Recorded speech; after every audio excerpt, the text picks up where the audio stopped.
कृपा करो, कृपा करो राधे, कृपा करो, कृपा करो, कृपा करो राधे, कृपा का ही तन तोरा, कृपा करो राधे, कृपा करो, कृपा करो, कृपा करो राधे, कृपा करो, कृपा करो, कृपा करो राधे, का घट जाए तोरा, कृपा करो राधे, कृपा करो, कृपा करो, कृपा करो राधे, कृपा करो, कृपा करो, कृपा करो राधे,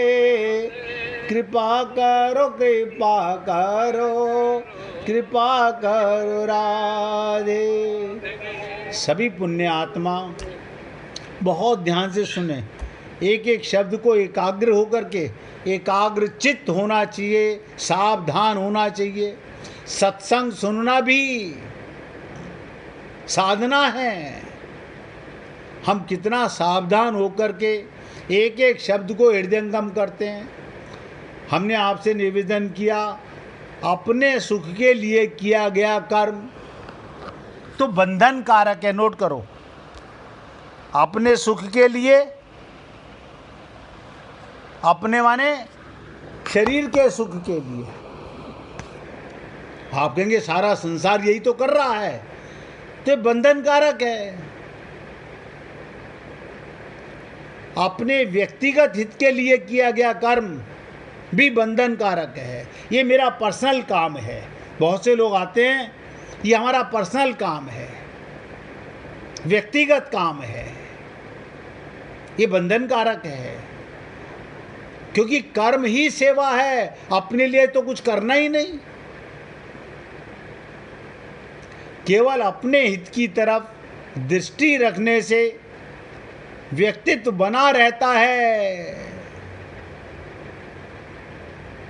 इसलिए और तो क्या, अब मैं आपको जो बात बताने जा रहा हूं, बहुत ध्यान से सोचिएगा। कबीर जी कहते थे, जप करने वाला, चिंतन करने वाला, ध्यान करने वाला, समाधि भी लोक हित के लिए ही करे। क्या मतलब? जब उसको पता चल गया मैं अमृत से पुत्र हूं, मैं तो परमात्मा की संतान हूं। आप सोचो, जो परमात्मा की संतान है उसे क्या करना है? सोचो, जो परमात्मा की संतान है उसे क्या करना है? हम लोगों का यही अज्ञान अंधकार में चला जाता है। गुरु ने जब हमको बता दिया, हे अजन्मा अमर आत्मा, अमर आत्मा का मतलब अमृत से पुत्र, तू तो परमात्मा की संतान है, तू कभी नहीं मरेगा। हम तो आपसे यहाँ तक निवेदन करते हैं कि राम मरे तो मैं मरूं, वरना मरे बलाए। ये शरीर मरता है, आत्मा कभी नहीं मरती।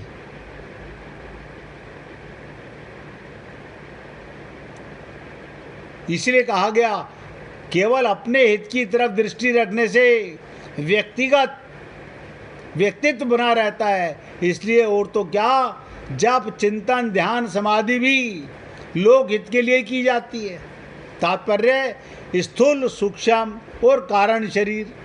ध्यान दो, 3 शरीर होते हैं। एक स्थूल शरीर पंच महाभूत का, एक सूक्ष्म शरीर मन, बुद्धि, चित्त, अहंकार, और एक कारण शरीर। तीनों शरीरों से होने वाली मात्र क्रिया संसार के लिए होती है। संसार के लिए होती है। आत्मा को अपने लिए क्या करना है?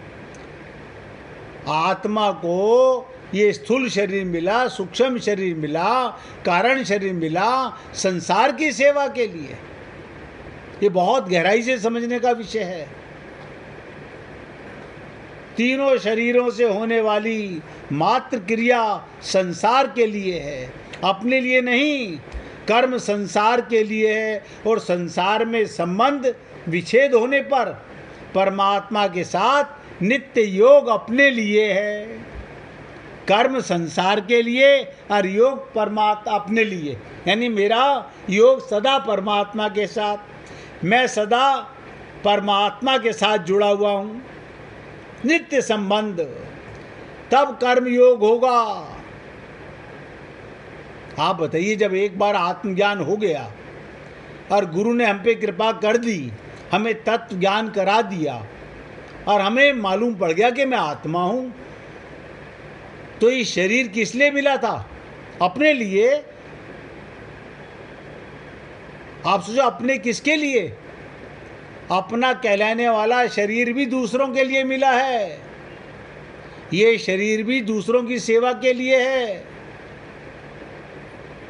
ये छोटी छोटी सी बातें आप और हम लोग बहुत गहराई से चिंतन करें, सूक्ष्मता से करें। और मैं रोज आपसे निवेदन करता हूँ, किसी भक्त के मन में कोई भी प्रश्न हो, कभी ये मत समझिएगा सबको अधिकार है। कोई भी भक्त कभी भी कोई भी प्रश्न कर सकता है। आपके मन में शंका हो सकती है, कुछ जानने का विचार हो सकता है, खाली चुप रह करके मान लेना नहीं, खुलकर पूछना चाहिए।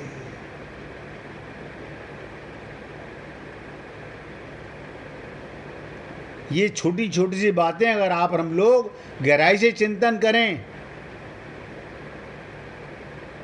तो मालूम पड़ता है कि मैं कौन हूं और मेरा कौन है। अब देखिएगा, इस श्लोक की पहली लाइन के आधे, अब आगे की बात कर रहे हैं, लोको अयम कर्म बंधना। लोको अयम कर्म बंधना, क्या मतलब? कर्तव्य कर्म, यज्ञ करने का अधिकार। कर्तव्य कर्म को यज्ञ कहते हैं। आपका जो कर्म है वही यज्ञ होना चाहिए। सेवा के लिए यज्ञ है। करने का अधिकार मुख्य रूप से मनुष्य को ही है। इसका वर्णन भगवान ने आगे सृष्टि चक्र के प्रसंग में 3 अध्याय के 14वें श्लोक में आएगा भी किया है, जिसका उद्देश्य प्राणी मात्र का हित करना। हमारा ध्येय दूसरे की सेवा करना है, उनको सुख पहुंचाना होता है। उसी के द्वारा कर्तव्य कर्म हुआ करता है।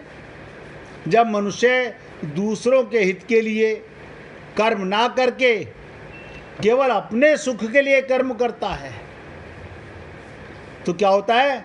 वो बंध जाता है, बंध जाता है अपने ही कर्मों से बंध जाता है। कर्म तो करता है, अपनापन आने से स्वार्थ होगा। आप देखिएगा, हमारा शरीर में अपनापन, परिवार में अपनापन। अब लोग कहते हैं है तो बड़ा कठिन। हाँ, कठिन तो है,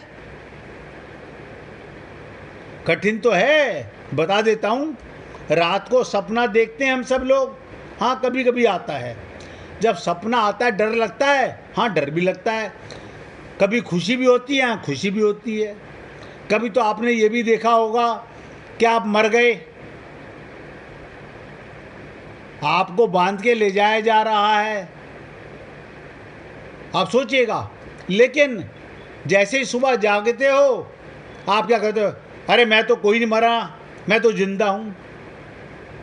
यही शरीर का ज्ञान, संसार के साथ अपनापन, ये सब स्वप्न के समान है। अष्टावक्र गीता में अष्टावक्र जी जनक जी को यही बता रहे हैं, एक रात का सपना, एक दिन का सपना। रात के सपने से हम सब जाग जाते हैं, होश में आ जाते हैं। रात को मुझे ऐसा नज़र आया कि मेरे पास कोई करोड़ों रुपए लेके आया है। अब मैंने उठा के अलमारी में रखे, मुझे पूरा होश है। सुबह उठ के मैंने देखा तो पर्स खाली का खाली। अब आप क्या कहते हो? झूठा सपना। ऐसे ही जब ये शरीर छूट जाएगा तो ये संसार भी, ये संसार से अपनापन, शरीर से अपनापन। इसीलिए संत महात्मा हमें बताते हैं कि झूठा है संसार, स्वप्न से संसार पर क्यों व्यर्थ मोहित हो रहे हो।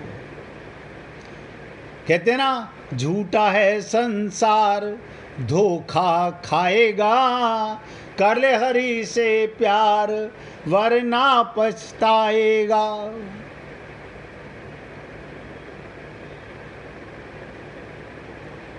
तो लोकोऽयं कर्म बंधना,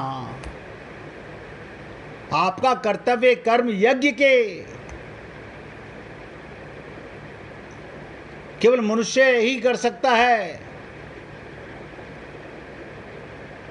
जब मनुष्य दूसरों के हित के लिए कर्म ना करके केवल अपने सुख के लिए कर्म करता है तो वो बंध जाता है। आज तलक तो भैया हमने यही किया है। हम आज तलक पुनरपि जननम पुनरपि मरणम, बार बार संसार में आते रहे, बार बार जाते रहे। क्या कारण था?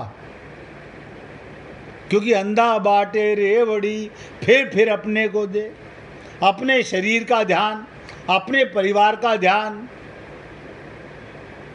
यहाँ जहाँ अपनापन गया, कहते ना, जहाँ जहाँ मन जा लग जाई, सो सब माया जाने भाई।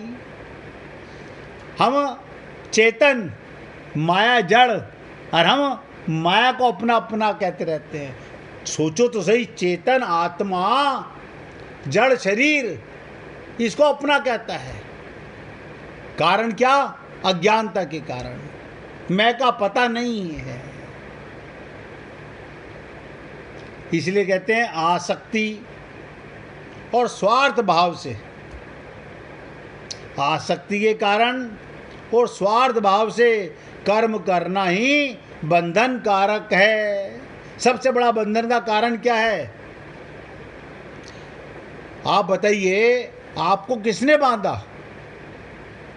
आप खुद बंध गए, किसने आपको बांधा नहीं। बहुत से लोग कहते हैं आपको नहीं पता हमारे ऊपर परिवार के कितने बंधन हैं।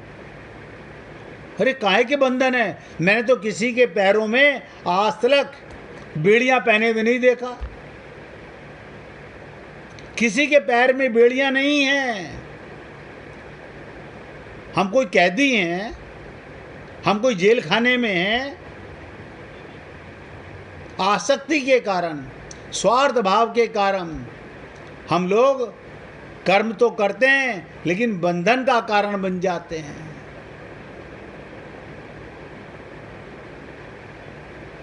तो भगवान कहते हैं आसक्ति और स्वार्थ के ना रहने पर, हम आसक्त ना हो और स्वार्थ ना रहने पर स्वतः सबके हित के लिए कर्म होते हैं। स्वतः सबके हित के लिए कर्म होता है। कल आपको एक लीला सुनाई थी कि सेठ जी गए, अपने सेवक को क्या बोल गए, बेटा गाय का दूध निकाल के अपने घर ले जाना। और वो घर ले जाके क्या करता था, 1 महीने में आऊँगा अपने बच्चों को पिलाना। वो घर ले जाकर कुत्तों को पिलाता था। जाते ही फर्श पर डाल देता था सारा दूध, और कुत्ते आते और चाट चाट के दूध पी जाते। और उनकी पत्नी बहुत नाराज होती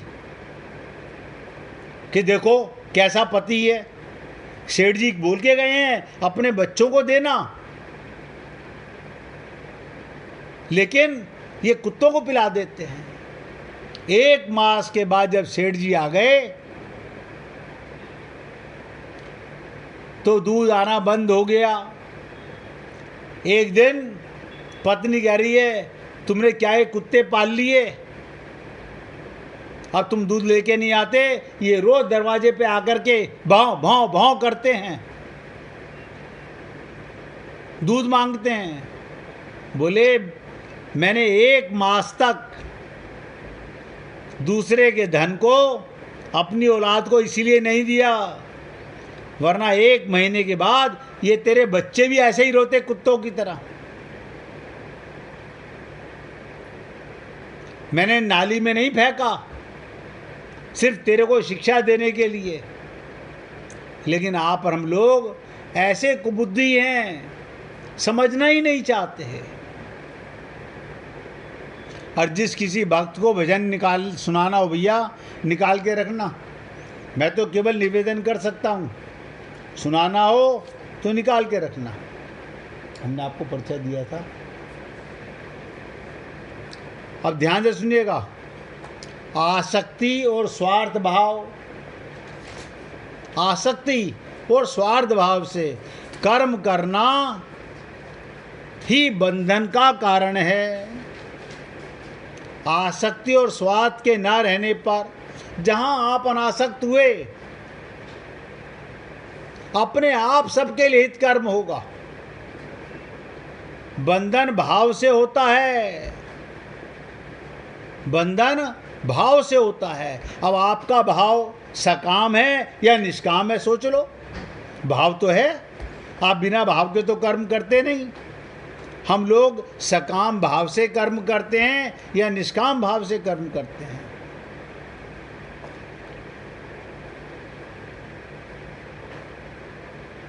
बंधन भाव से है, सकाम या निष्काम, स्वार्थ या निस्वार्थ, क्रिया से नहीं। क्रिया से कोई नहीं बंधा, मनुष्य कर्मों से नहीं बंधता। उन कर्मों में वो आसक्ति और स्वार्थ भाव रखता है, उनसे बंध जाता है। अब सोचिएगा, इतनी सी बात हमारे को आज तक समझ में नहीं आई। हम रोज सुनते हैं, हम रोज सुनते हैं, लेकिन आज तक हम लोग अपने आप को आत्मा अनुभव नहीं कर पा रहे।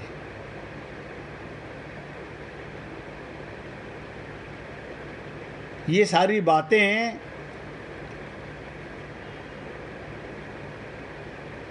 सुनने में, समझने में बड़ी आसान लगती है।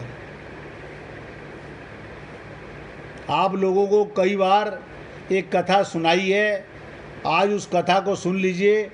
आधे श्लोक की व्याख्या तो आज हो गई है। आधे श्लोक की व्याख्या, तदर्थ कर्म कौन्तेय मुक्त संगाह समाचार, इसकी चर्चा कल करेंगे। आज केवल आपके साथ आप देखिएगा, श्रीमद् भागवत महापुराण में कथा आती है। ये छोटी छोटी चर्चाएं मैं आपसे क्यों करता हूँ गीता की। अगर एक साथ एक दिन पूरा वजन डाल दिया जाए सर पे तो कुछ भी याद नहीं रहेगा।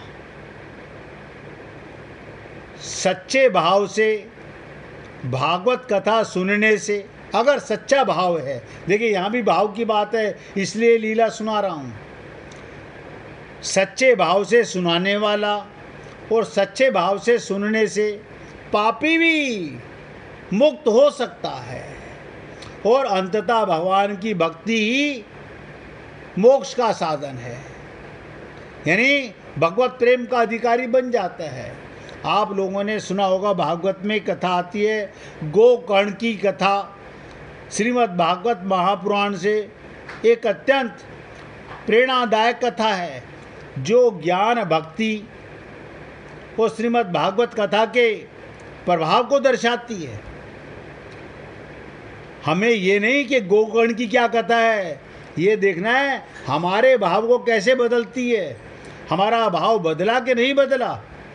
ये कथा तुंगभद्र नदी के तट पर रहने वाले आत्मदेव नामक ब्राह्मण, उनके ज्ञानी पुत्र गोकर्ण और पापी पुत्र धुंधकारी की है।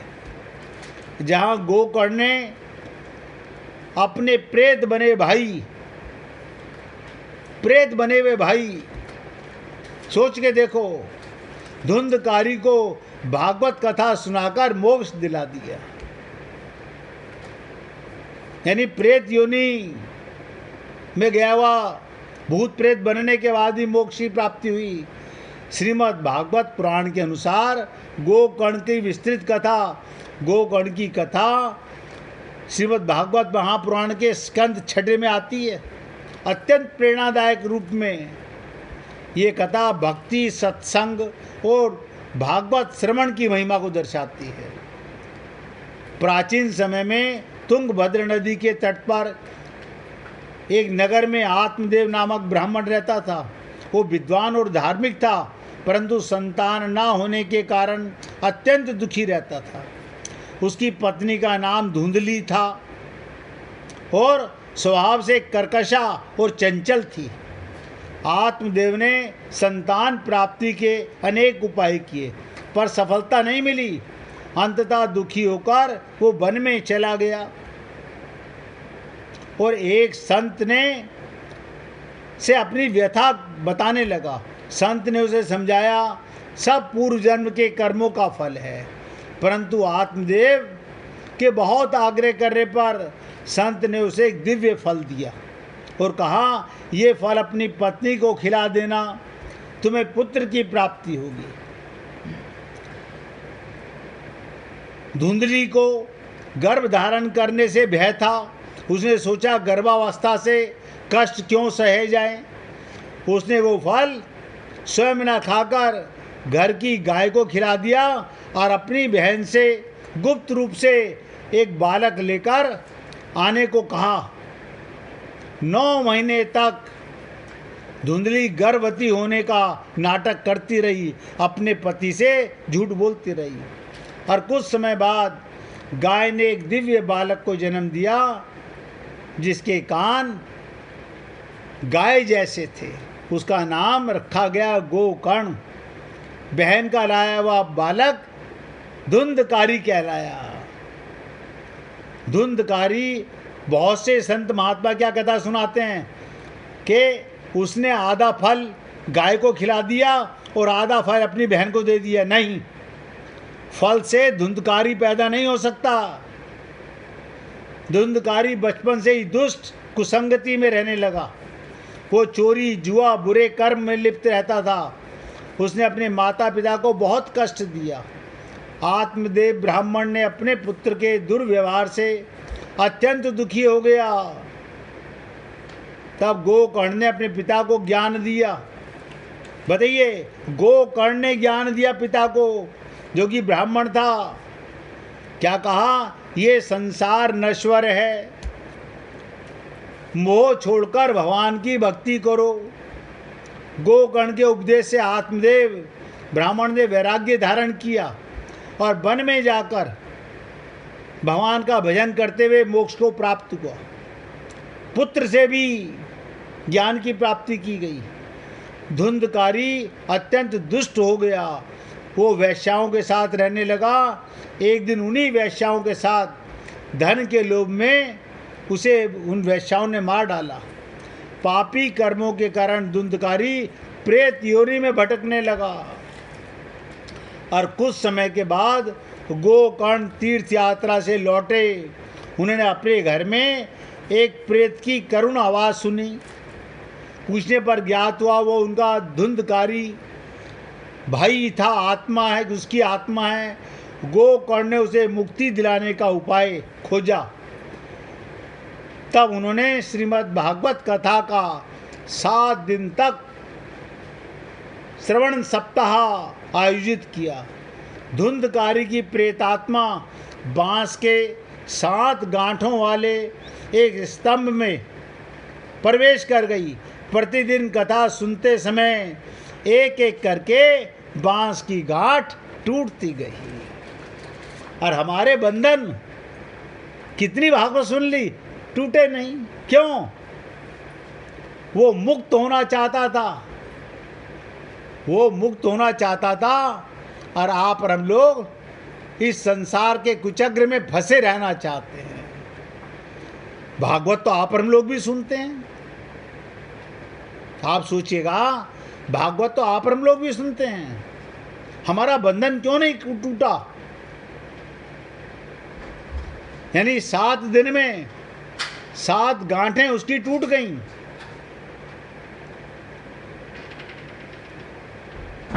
और बांस की गांठ टूटती गई, 7वें दिन सभी गांठें टूट गईं।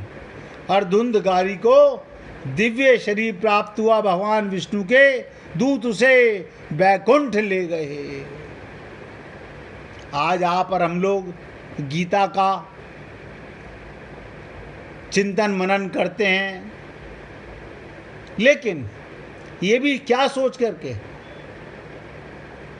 अपने को आत्मज्ञान में नहीं आते, तत्व ज्ञान नहीं कर सकते हैं, फंसे हुए हैं बुरी तरह से शरीर और संसार के कामों में।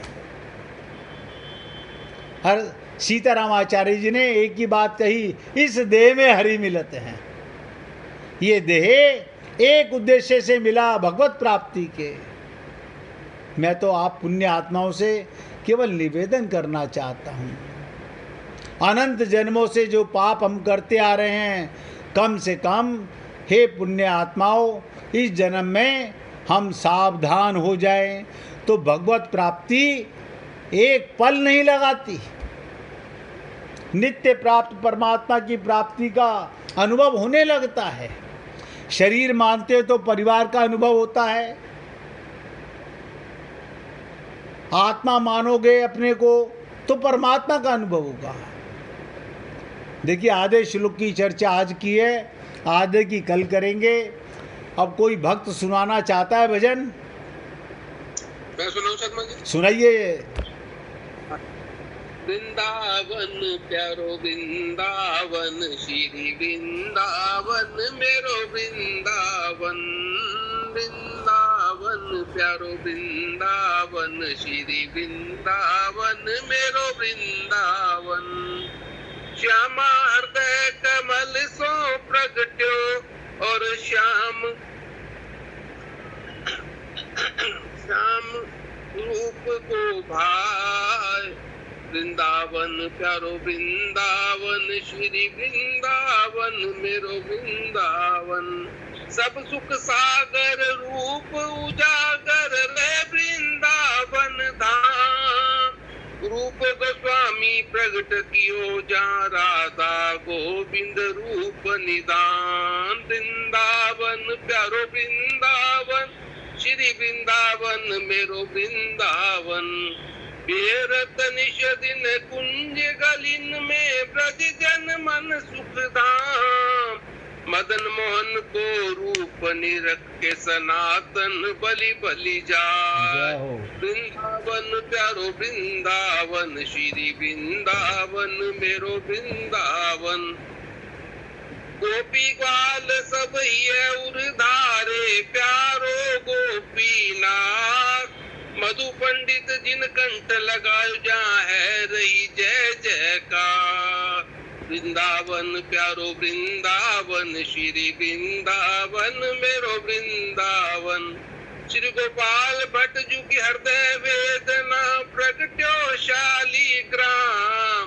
रूप सुधा को खान हमारो श्री राधा रमन झूला। वृंदावन प्यारो वृंदावन, श्री वृंदावन मेरो वृंदावन। आतुर हित हरिवंश पुकारो श्री राधा राधा नाम। सगन कुंज यमुना तट आयो श्री राधा वल्लभ लास। मगन टेर वृंदावन आयो श्री राधा वल्लभ लास। वृंदावन प्यारो वृंदावन, श्री वृंदावन मेरो वृंदावन। युगल किशोर कुलाड लडायो नवल कुंज ही माय। कुंजन कुंजन की रजदारे हरि व्यास युगल यश गाय। वृंदावन प्यारो वृंदावन, श्री वृंदावन मेरो वृंदावन। पवन चतुर्दश की सुंदरता, निधि वन करत बिहार। श्यामा प्यारो बांके बिहारी, और जय जय श्री हरिदास। श्यामा प्यारी कुंज बिहारी, और जय जय श्री हरिदास। वृंदावन प्यारो वृंदावन, श्री वृंदावन मेरो वृंदावन। जिनकी कृपा से यह रस प्रगट्यो, वृंदावन अभिराम। सप्तनी दिन को ही उजियारो, हमारो गिरधर लाल। हम सबको प्राणन सो प्यारो, हमारो गिरधर लाल। यह आनंद बरसाने वारो, हमारो गिरधर लाल। वृंदावन प्यारो वृंदावन, श्री वृंदावन मेरो वृंदावन। श्याम हृदय कमल सो प्रगट्यो, और श्याम हृदय कुभाय। राधे कृष्ण कृष्ण कृष्ण राधे राधे। राधे श्याम राधे श्याम, श्याम श्याम राधे राधे। जय जय श्री राधे, जय जय श्री। बोलिए वृंदावन बिहारी लाल की जय। जय जय श्री राधे, जय जय श्री राधे। बोलिए लाल जी का मंगल हो, सभी भक्तों का मंगल हो। सबको राधे राधे भैया, राधे राधे। राधे राधे। सबको राधे राधे जी, राधे राधे। राधे राधे। जय श्री राधे। राधे राधे जी, राधे राधे। राधे राधे जी, राधे राधे।